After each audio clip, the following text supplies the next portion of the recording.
À la salle Ouazia de la faculté des sciences sociales, politiques et administratives de l'université de Lubumbashi, les femmes et jeunes filles ont répondu ce vendredi 21 mars 2025 à l'invitation du comité d'organisation de la conférence sous le thème « Femmes, études des problèmes de santé », un thème important décortiqué par 3 éminents professeurs. La docteure Mouamini Hassani a parlé de l'hygiène intime de la jeune fille et cancer du sein, l'un des problèmes majeurs qui menace la santé de la femme en général. La professeure Dr Joséphine Monga a abordé le sous-thème « Perte de la connaissance ». Enfin, la professeure Marthe Kaboué s'est apaisantie sur la santé mentale et la charge mentale chez les étudiants. Le vice-doyen chargé de la recherche, le professeur ordinaire Jean Bosco Issambo, a remercié Madame la doyenne de la faculté pour avoir permis la tenue de cette conférence qui entre dans le cadre des activités du mois de la femme. Il a par la même occasion félicité la professeure Françoise Kat,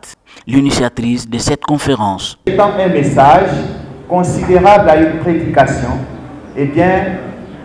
et il doit être passé de génération en génération pour que la société soit construite. La République démocratique du Congo a fait exception en vue de pouvoir dédier tous les mois de mars à la femme afin de défendre ses droits, afin de parler d'elle. Professeur Françoise Kat, recevez au nom de Madame la doyenne nos sincères remerciements. Au sortir de la salle, la professeure Dr Mouamini Hassani, l'une des oratrices, a résumé l'essentiel de son exposé. Par rapport au thème de cette année qui est l'autonomisation de la jeune fille et que c'est important que la jeune fille connaisse aussi ses droits, nous avons pris un thème de santé qui permettait de leur parler de l'hygiène de la jeune fille, l'hygiène intime et un peu de la prévention du cancer du sein. Parce que la connaissance, c'est le pouvoir, l'information en général.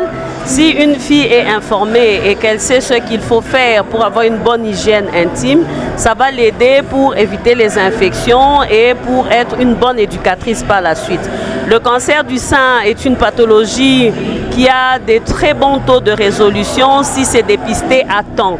Donc pour éviter qu'elles arrivent à des stades terminaux, nous leur avons dit ce qu'il fallait faire pour savoir à l'avance si on était à risque d'avoir un cancer du sein et quand est-ce que ça commence tout doucement. Comme ça leur permet de connaître leurs droits en matière de santé et de s'autonomiser.